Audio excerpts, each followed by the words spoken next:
pursue something you're good at. This is, I know we talk about presence, but this is a little bit more practical, right? Pursue something you're good at, and only good things will come from that. When you're good at something, you're more likely to succeed in it. And when you're able to succeed in it, you have all the opportunities in the world to pivot to something different.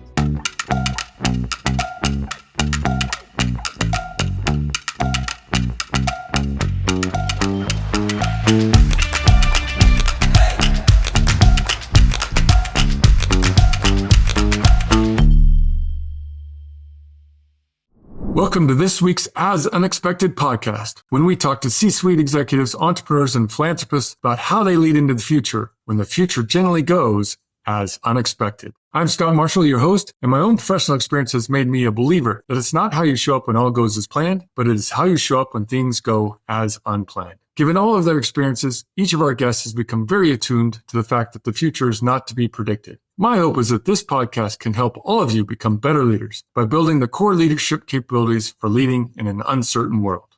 Welcome, everybody, to another episode of As Unexpected. I'm Scott Marshall, and my guest today, he's just had this really cool career, even though he's quite a bit younger than me. He's accomplished a lot and doing a lot, and he and I got time in person not too long ago, and just such a fascinating, intelligent, thoughtful person, and I'm thrilled to have him here. Zhao, welcome to the podcast. Thank you, Scott. Great to be here. Yeah.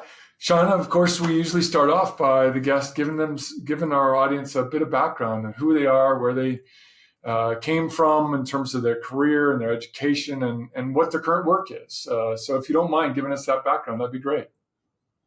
Happy to. And I have to say, I love the name of the podcast, As Unexpected. I certainly believe that, many of the pivotal moments of my life have been unexpected, good and bad or neutral. So it definitely speaks to me.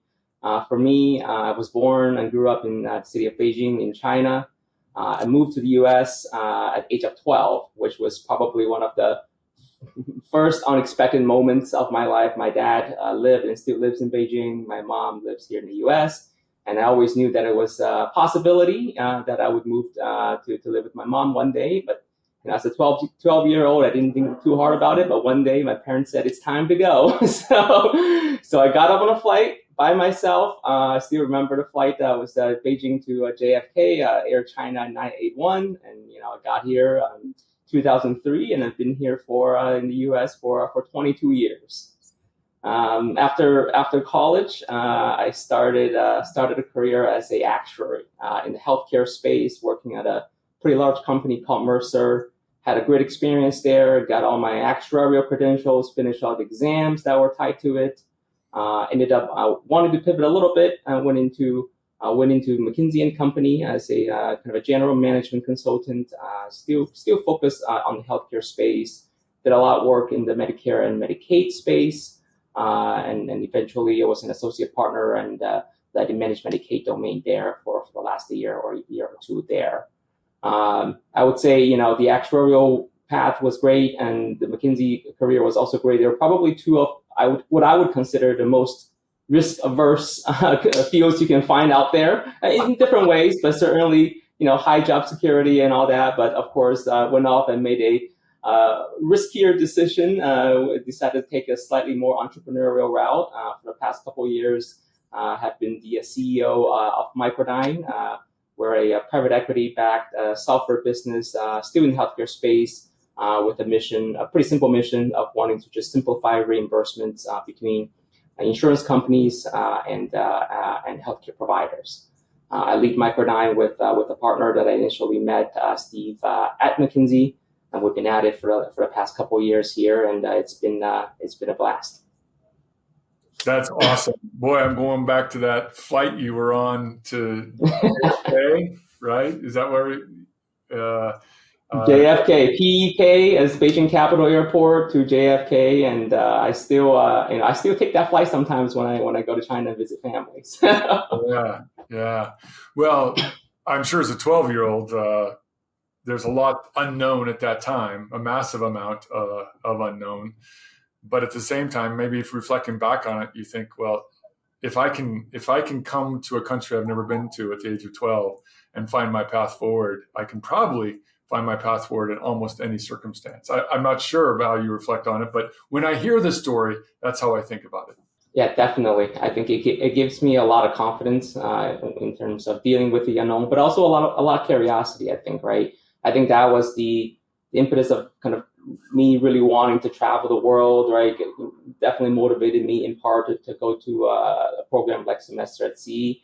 But yeah, it was like I said, it was totally unexpected. It's I would say experience that I'm extremely thankful for, able to kind of be able to experience the culture and values of two very different, but both very interesting and large and influential countries. In some ways, it's the only path that I've known, right? I don't know any other path other than this one. Maybe others will be different, better, or worse. But I am certainly thankful of the one that I got to take. Yeah. And then you took this jump into, after Mercer and McKinsey, into being a CEO with someone who you clearly had built a strong trust-based relationship with, but you'd never been a CEO before. So here you are jumping into quite a significant role. How did that feel? Was that feeling very risky, or were you like, yep, we're going to get this done, no problem? How can you reflect back on what that was like a few years ago?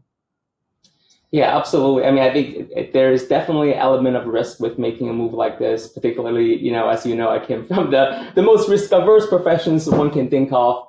But I think what gave me the confidence to really jump in and say, let's do it, and we can do it, is number one, having a partner that you can trust. Steve and I worked together well back at McKinsey as colleagues, so I knew having a partner like him was going to make all the difference in the world. But number two was just, it is a business that I've gotten to know pretty well through my prior careers. I think I'm always inspired by reading kind of the backgrounds of entrepreneurs who jumped into fields that they had very little experience in.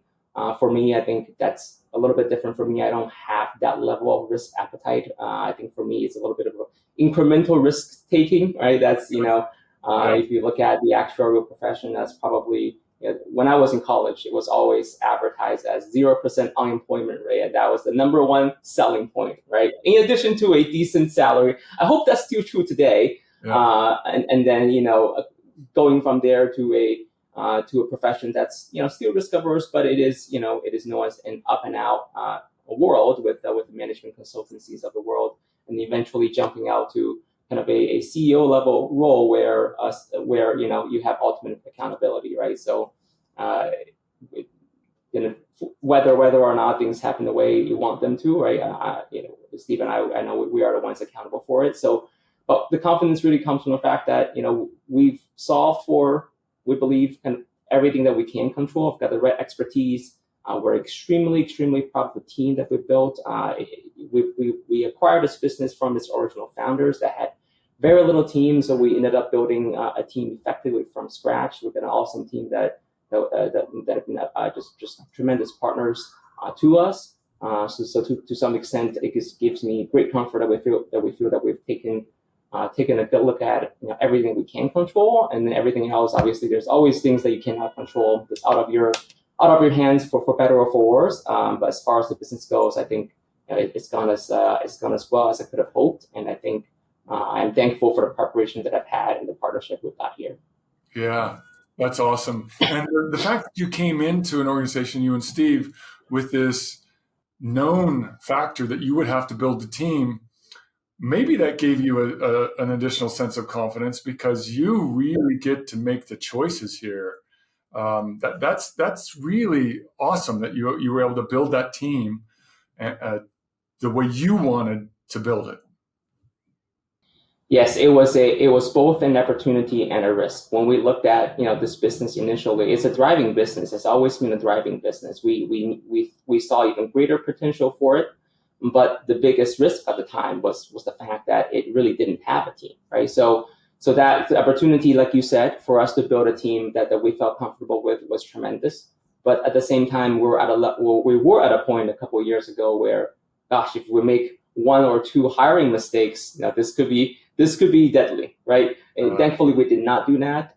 We really, over-invested might not be the right word here, but we're really, really over-invested in making sure we get the right hires in the door, right from the beginning. We interviewed many different candidates, right, to make sure we're looking at the best fit, not just in terms of skill set, but value, mission, all of that, right? We've now gone from effectively no team to a team of approximately 15 employees, and I'm just extremely proud of the team that we have, and everyone has been doing a tremendous job. And that, to some extent, that was the biggest risk, but also the biggest upside for us, because now we stand as a very much an independent company that's well oiled, right? That runs smoothly. But it wasn't always that way. It wasn't that way just 2 years ago. Yeah, well, congratulations on that. I do talk to my team often, and they know this now. I don't even have to say it anymore. Hiring is the most important decision we ever make. 100%. Yes. 100%. So we will take our time. If there's a failed search, there's a failed search. We'll restart it. Hiring people, just as you said, who believe in the mission, who have skill sets but are hungry to learn, people who want to really drive what we're trying to achieve. Absolutely. So, John, this podcast is the stories of our guests and dealing with the odds unexpected. I'm hoping you have a story or two to share with our listeners that really start to give some depth to this idea of dealing with the unexpected. Do you have a couple examples to explore with everybody around something that happened that was unexpected, how you showed up for yourself, how you showed up for your partner, how you showed up for their team, and what as you reflect on it, what you learned? Yeah, I mean, a couple of examples I can think of. One was really, and this, it's in some ways trivial, but it really, frankly, semester at sea was unexpected for me, being able to go on that program. I don't know if I mentioned this to you when we were in person, but I had my kind of headset on something different, and then truly last minute, I believe the application process had already closed, and a good friend of mine in college, her name's Zhao, had come to me with this idea of, she was going to go to the semester at sea, and she wanted her friends to go with her, and she really sold me on it. She really sold me on it, and I said, you know what, even though the application process is closed, why don't I just try? And one thing led to another. I still got an interview, and I got into the program, right? And it gave me, that's 4 months of just of memory that I'll never forget. But more importantly, many lessons, right, that I carry with myself, including opening me up to the idea of taking risks, right? So honestly, as trivial as that example is, but being open to opportunities and understanding that, hey, you may have your eyes set on something very clear, but be open to the ideas that sometimes the unexpected can be a positive thing. So that's a really trivial one. A less trivial one was a little bit after I got all my credentials in actuary. I had, similar to this one, but in a more more serious matter, I had my heart set on going to get my MBA. And this is the story. Not a lot of people know this, but I really want to get an MBA. I really want to go back to Boston, which is where I went to college. So I had gone in, and I had actually accepted an offer to go to MIT for my MBA. I was very excited for it. I went to the new student orientation, and I've done all that. In fact, I've also paid my deposit at the time. So very, very serious. All right, but really, and then sort of last minute, this opportunity with McKinsey came out, right? And it was in some ways, it was a post MBA level offer. It made a lot of financial sense, as with my background as an actuary. That was always a draw to me, and I had a really, really hard think on it. I was already making friends with the people that I was going to get my MBA with. I was really excited about what that life could lead to. But I decided to take a term and enjoy McKinsey instead of going and get my MBA. And I, unfortunately never got my deposit back, although MIT has promised me that if I ever go back, I will get a discount equal to the deposit that I paid. But it was one of those decisions. It's such a hard decision because I didn't know which one would be better in the end, right? You do all this analysis. The financial part is easy to work out in some ways, but you just never know, right? Now that part of the experience I would never have. But I think what I've learned through the years is just appreciating the path that I took on, right? I don't know what that path would have led, but joining McKinsey at the time just gave me just a tremendous amount of great experience growing professionally, and it's really set me up for what I'm able to do now, right? So again, I don't know what the other path would have been, but I know that with the path that I took has set me up to do what I'm doing now, which is I can't imagine anything else I'd rather do, right? So those are kind of two, I would say, unexpected things that's happened. One a little bit more trivial, another more serious. In some ways you can say that they've turned out well, but really I think it's just appreciating kind of the opportunity that I had to take on these paths.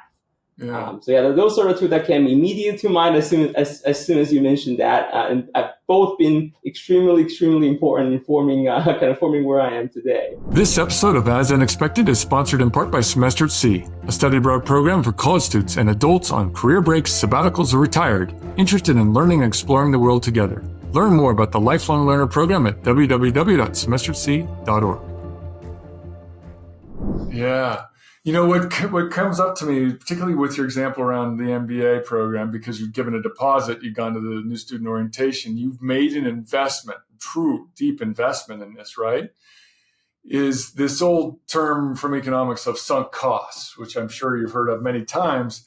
And, economists say, well, they're sunk costs, you just got to move on. But psychologically, we know that they're real, that we get hooked on something that we've made an investment in, and psychologically can be very hard to move away. Yes. And yet for you, Sean, there seems to be a willingness to recognize that an investment made is not a determinant of a path to be taken, that you remain open. Even when you've invested in something, you remain open, which I just have to tell you, I think is not only been helpful to you as a person, but in a professional, as a CEO, you got to recognize, right? Lead a team through. Yes, it seems like we've made an investment in this direction, but there's an opportunity we have to stay open to at all times. Is that a fair characterization? It really is, and Scott, I got to be honest.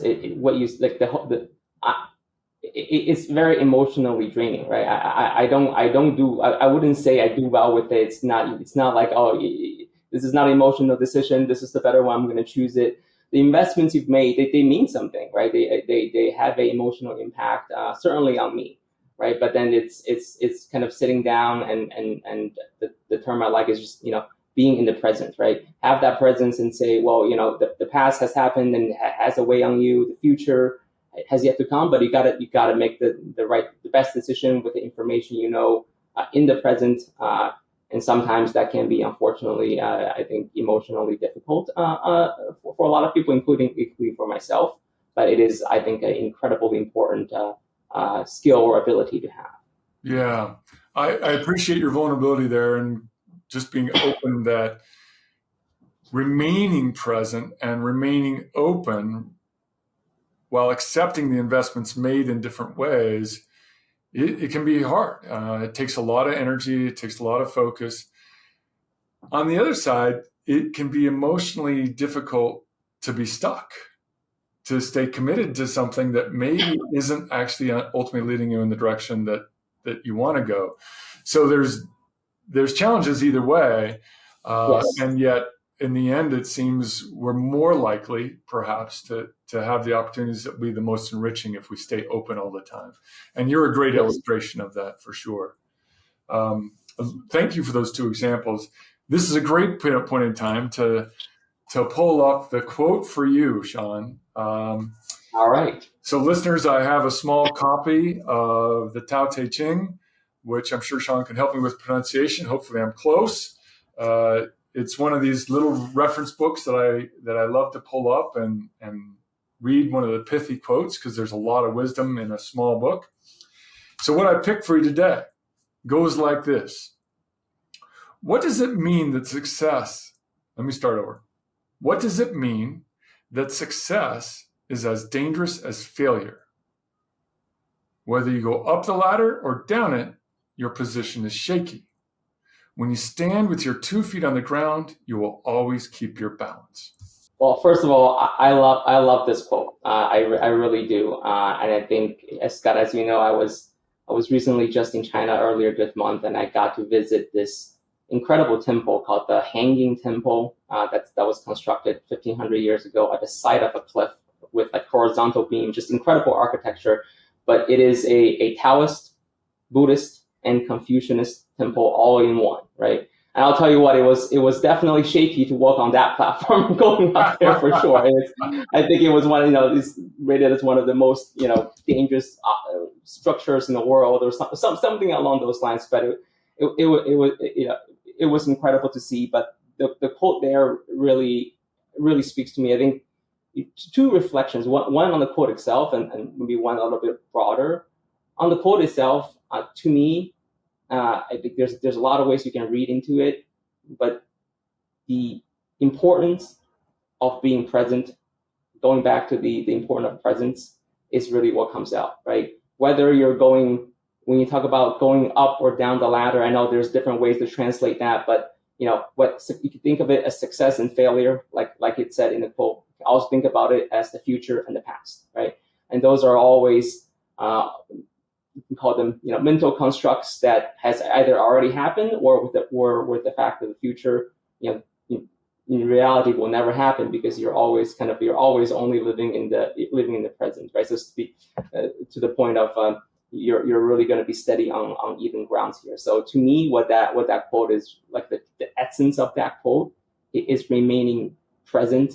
And whether something good has happened to you, something bad has happened to you, whether you're worried about something in the future or you're excited about something in the future, the present is really the only time that you can really control your actions to potentially change the outcomes or not change the outcomes that you're looking for. Right? I think, to me, that's something I've tried. I try to apply in my personal and professional life. And when I hear a quote like that, that's really it really resonates with the lessons that I've learned with presence, right? And of course, good being wrapped in the bad, right? Another quote that reminds me of, and I forget who exactly said this, but this moment shall pass too, right? That's another way to look at look at the essence behind it. But I think what's as incredible is the Dao De Jing is written, depending on exactly which version you're looking at, anywhere from, I believe, either 22 to 2,400 years ago. And that's how old that text is. And a lot of the text from there, is still, I was like, applicable today, but it's still taught through many other, mechanisms, right? I mentioned the temple being, both Taoist and Buddhist and Confucius all in one. There's really a lot of similar values that are passed through, not just those, but, different religions today. So, I think that's one thing that I wish I'd done more when I was younger, was reading history and philosophy. But so when you read that quote, it was just it was great, because I've read a lot about presence, right? But a lot of that is from modern day philosophers, and nothing wrong with that. But to know that something like that has existed for over 2,000 years, it's really stood the test of time. Yeah, it really has, and that's what I love about it too. Is that it something that is centuries, so many centuries old, Yes. has wisdom that will always be relevant to us. I love how you frame this, and it clarified for me something I love about this quote, because I hadn't thought this clear about it before, and that is when we focus on success and failure, we are, as you said, we're focusing on the past and the future and not the present. Yes. That is so on point. So thank you for that clarification for myself. I can really give myself into that quote more. Focusing on the past and the future means we're missing the present. And so really thinking about how do we not focus on the past and future, but focus on the present means our feet are on the ground, we're in the moment, we're thinking about the context and the people are part of that context, and able to make the best informed decisions for yourself and for those around you. That that really brought that quote to life for me. And I've read it probably 20 times, and you really helped me. So thank you very much. Absolutely. I mean, the one thing that I'll add to that is I've also found that at least when I'm focused in the present, that's when I'm able to be the happiest, right? I'm not worried about something bad that's happened in the past or something that could be bad that happens in the future, or frankly, even overly invested in something positive that might be happening in the future. Just enjoying the moment that you're in and kind of be, really just be present and make decisions based on where you are today. And within that, staying curious, right? Staying curious, which you brought up earlier, always curious. Well, this has been awesome, Sean. This is a point where you're going to leave our audience with that one piece of advice. And I like to frame it as, you can focus it on someone who's early career or someone who's mid-career or late career or someone who's a college student or the broad audience. But you've had this extraordinary experience as I'm just going to say, in my perspective, a relatively young man, but relative to my age, you've had this extraordinary journey so far. There's got to be such wisdom that you possess. Is that one piece of advice that you'd like to leave everybody with?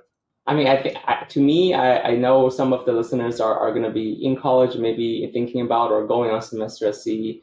What I would say is, there are a lot of students that when I was in college, including my wife, for example, who've always known exactly what they want to do in life, and I'm always envy of those students. But for everybody else, right, who doesn't have that, my number one advice is pursue something you're good at. This is I know we talk about presence, but this is a little bit more practical, right? Pursue something you're good at, and you can only good things will come from that. When you're good at something, you're more likely to succeed in it. And when you're able to succeed in it, you have all the opportunities in the world to pivot to something different. I'm slightly ashamed to admit that I did not have a passion for healthcare, even though I have it now.